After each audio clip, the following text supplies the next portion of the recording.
Hi guys, a new day and a new topic. I hope everybody is doing good, right? So this is a very important topic, near trigonometry, and everybody needs to be very serious about this one. So I have been posting a lot of videos on different topics within your mathematics curriculum, right? Go over them, and I would request you to basically like them and share it with your friends. And if you have any questions, right, put it in the comment section so that I would be able to help you with certain things if you are stuck up with everything. So let's get started with trigonometry. Trigonometry deals with basically right angle triangles. You have studied triangles. You have studied triangles prior to this in your earlier classes, but this has to do with right angle triangles. Okay, so we are talking about a triangle which will always have a 90-degree angle.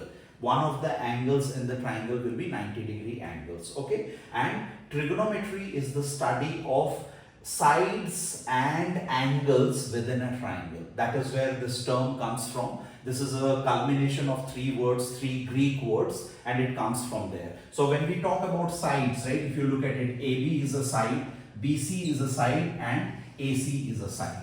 The first thing which you learn in a particular right angle triangle is something called as the Pythagoras theorem. I'm not going to go into a lot of details about proofs and everything because you have a lot of material on YouTube. You can just go ahead and check it.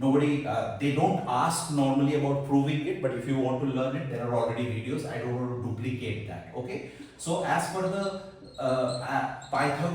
Pythagoras theorem states that the longest side, right, this is known as hypotenuse, this is known as base, and this is known as perpendicular or opposite. Why do we call opposite? Because you are talking about an angle over there, right? So this is massively used in all your physical sciences and your engineering applications. So this lays, if you're good with this particular topic, right, you're going to lay a very good foundation for your class 11 and class 12 mathematics. This is used a lot. Okay, so don't take this one lightly, take it very seriously. This will introduce a lot of formulas which you need to remember so that you'll be able to go ahead and solve problems. This has a lot of weightage in all exams. Whatever exams you're going to give, your CBSE, ICSE, IG, IGSC, your Cambridge board, your entrances after class 11 and class 12 and all those. This is a very important topic and it has a lot of weightage. I'm basically wanted to cover that once. So let's get back to Pythagoras theorem. What does Pythagoras theorem state? It states that the longest side, right?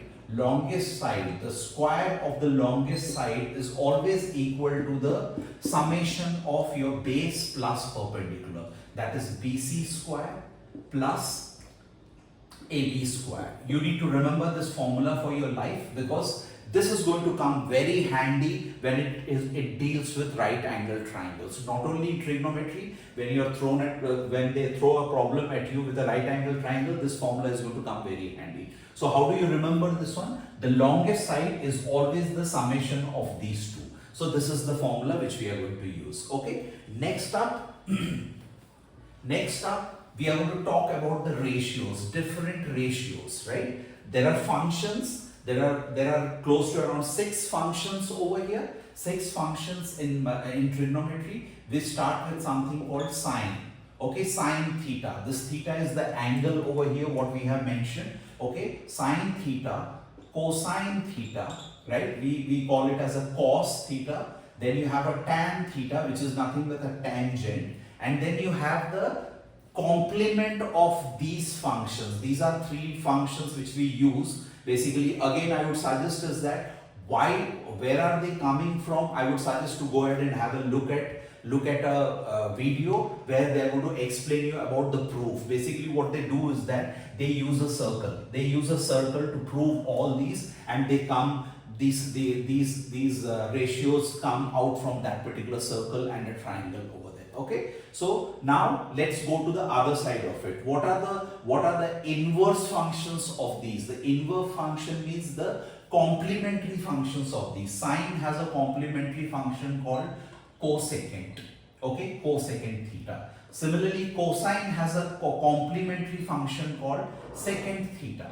we call it secant theta, and tangent has a complementary function called cot theta or cotangent theta. Okay, so these are very important 6 functions you need to remember to start with trigonometry. Okay, now I'll make your life very easy how to remember this. You don't have to mug up a lot. If you can basically create an acronym in English language, right, it will become much more easier to remember these. Okay, let me rub this and give you the ratios pertaining to these particular functions. Okay, so if I may draw the triangle again over here so that I can use that space. This is base theta A B C. This is known as base, this is known as hypotenuse, and this is known as perpendicular. Perpendicular because it always makes a right angle over here, right? And remember always one thing in trigonometry is that wherever you have the right angle and the angle which they are talking about, that is known as the base. The moment I change this one to theta, right, this becomes base and this becomes opposite, because this perpendicular is also known as opposite in certain books and certain curriculums. They call it opposite side because it is opposite of this theta. So the moment they are talking about a theta over here, the opposite side will be this and this will become base. So remember always when you are solving problems, always understand that wherever the angle is based, right, that is known as base, and the side opposite to that angle is always opposite or perpendicular. Okay, now let's go ahead and list the ratios against the sides. As I told you earlier, right, trigonometry is the science behind, is a branch of mathematics behind your angles, sides and a triangle. So if you look at it, you have included the angle over here. Now what is the relation between the sides of that one? So sine theta is nothing but it is written as perpendicular by hypotenuse. That's the ratio. If you want to calculate this particular angle, you need to take the ratio of these two sides like this. It is known as sine theta is equal to perpendicular hypotenuse. Similarly, your cosine theta will be equal to base by hypotenuse, which is this by this. Okay, and tan theta is nothing but perpendicular by base. Okay, so now it becomes confusing because there are a lot of formulas which are coming in, and you might be getting a little bit jittery about this thing. Okay, let me make your life easy a little bit. Okay, so let's look at it. Now how do you want to remember this? Okay, you may confuse yourself by remembering in these terms, right? So we have always learned why not put a sentence against all these terminologies over here, so that you learn things in a much more easier way. So let me put this one. Can I write this one something? I'll write it like this. Some people have, right? Look at it. Sign some. People, P is people, H is have. Okay. Curly black hair. Okay. I'm converting this into a acronym and a sentence so that you remember this one easily and you'll always be able to map to the formulas. Okay. It becomes easy. Through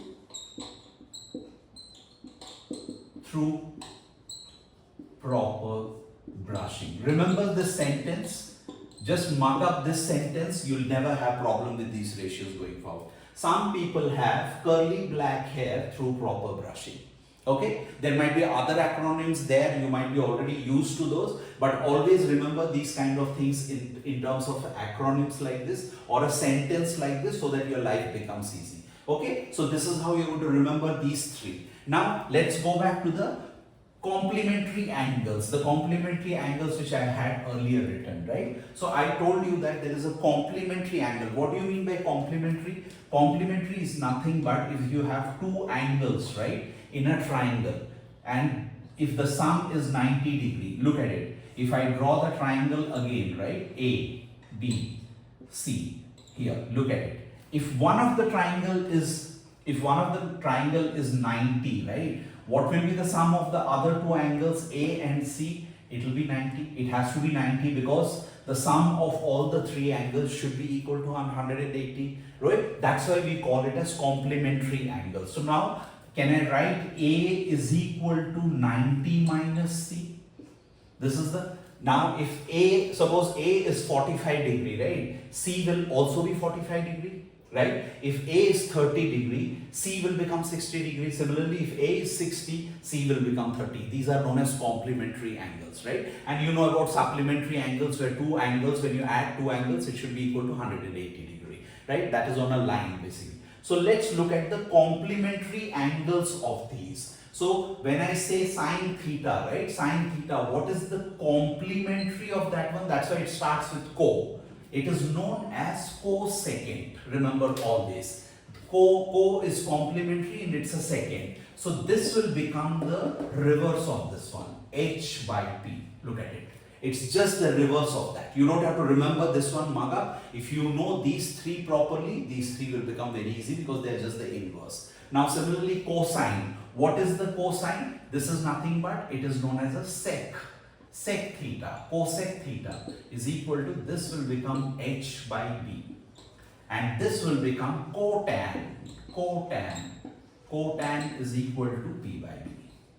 So these are the 6 ratios which you need to remember to solve all the problems within trigonometry. These are known as trigonometry ratios which you need to remember. Let's move forward.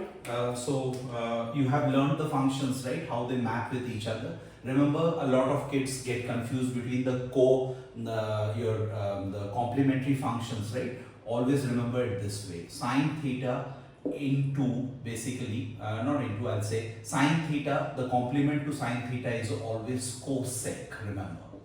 Cosec theta, always, okay? And your cos theta is always complementary to your sec theta, remember that. Tan is very easy, you'll never get confused with this one. It will be always cotan, they call it cotan. So this is very easy to remember, but kids get confused between these two. They always think that the complement of cos theta is cosec theta. Not the case, it's the other way around. The cosec theta is always complement to sec theta, okay? And when you basically multiply these two, right? When you multiply these two, what should you get? Sine theta into cosec theta will always give you a 1. Similarly, your cos theta times sec theta will always give you 1. Remember these, okay? Because these are inverse functions, right? Into cot theta is always 1. As we know, right? We have learned that sine theta is equal to perpendicular by hypotenuse, and cosec theta is nothing but it is hypotenuse by P. So when you multiply these two, right? These two cancel out. Look at it. When you multiply these two, you'll always get a 1. So that's what they are trying to say over here. So these are known as inverse to each other. Remember always. Okay? Yeah. So let's move forward with some more things which we want to learn before we get into actual problem solving. Okay? So now you have learned that sine theta is equal to P by H, right? Cos theta is equal to B by H, right? And tan theta is equal to, it's P by B. Now look at it. I can write this tan theta as like this. Tan theta, it's nothing but it's the ratio of sine theta by cos theta. You can remember this one like this, because what is sine theta? You have sine, this is equal, right? So sine theta is nothing but P by H, and cos theta is B by H. So when I resolve this, right, what do you get? P by H into H by P. So these two cancel out, you get the same thing. Tan theta is equal to P by B. This, when you put it as sine theta by cos theta, it comes out to be P by B. So what did you learn over here? So tan theta, you can always write it as, whenever you want to write it as, right? Tan theta is the ratio of sine theta by cos theta. Similarly, your cot theta will be equal to cos theta by sine theta. Because since cot theta is always the inverse of it, I'll reverse it. So remember these two also, because these two come very handy in your problems. Okay. Now let's move to identities. Okay. Now what I want to make you learn is that how can we basically have identities over here. Okay. So let me write the ratios again. So the complementary of sine is h by p, and this is sec theta is equal to h by b, and your cot theta is equal to b by p. Now look at it. There are three identities between functions which you can remember. Okay. Now look at it. The first identity says that sine square theta plus cos square theta is always equal to 1. This is one identity which you need to remember, because you'll be using this one in a lot of problems. They ask you that. Now how do you prove it? How do you want to prove it? Let's take LHS over here. What is LHS? LHS you have as sine square theta plus cos square theta, right? Now put the values of their ratios. What do you have? Sine theta as p by h. So can I put it as p by h whole square plus this is b by h whole square. Look at it. Can I put it like this? So what do you get? You get it as p square plus b square by h square, right? Now how does this translate into 1? You'll ask me that how does it translate into 1? Now if you go back and draw the right angle triangle over here, what do you have? This is your base, this is your hypotenuse, and this is your perpendicular. By Pythagoras theorem, what do we have? H square is equal to p square plus b square. We have this by Pythagoras theorem. So can I replace p square plus b square by h square divided by h square? You get a 1. That's why this identity comes into picture. Okay, so you have a relationship between sine and cos in this particular fashion. Similarly, you have relation between these three also, so that you have three identities to remember, three more formulas to remember, and your life becomes easy to solve problems. The next identity is between, I think it is between sec and tan. It is between sec and tan. Look at it. If I remember it correctly, right, let me put it. Tan square theta is equal to, I think it is 1 plus sec square theta, right? Or I can write it as tan square theta minus sec square theta is equal to 1. Let's do that. Sec square theta is equal to 1. Again, how do you want to prove it? LHS is equal to tan square theta minus sec square theta. What is tan theta? It is p square by b square. If I want to replace this ratio, minus you have a h square divided by b square. Look at it. So what do you get? You get it as p square minus h square divided by b square. Now again with Pythagoras theorem, what do I have? Can I replace this as b square? Look at it. Because b square here is nothing but it is h square minus p square. So this gets cancelled, it is 1. So that is equal to the right hand side. So the next formula what you learn is that tan square theta minus sec square theta. So this is a relationship between these functions, and similarly the third one is between cosec and cotan. Okay. So all 6 functions have a relationship between the depending upon the ratio. So the next one is cosec square theta minus cot square theta is equal to 1. So another one which we learned is tan square theta minus sec square theta is equal to 1. And the first one what we learned is sine square theta plus cos square theta is equal to 1. These 3 identities you need to remember.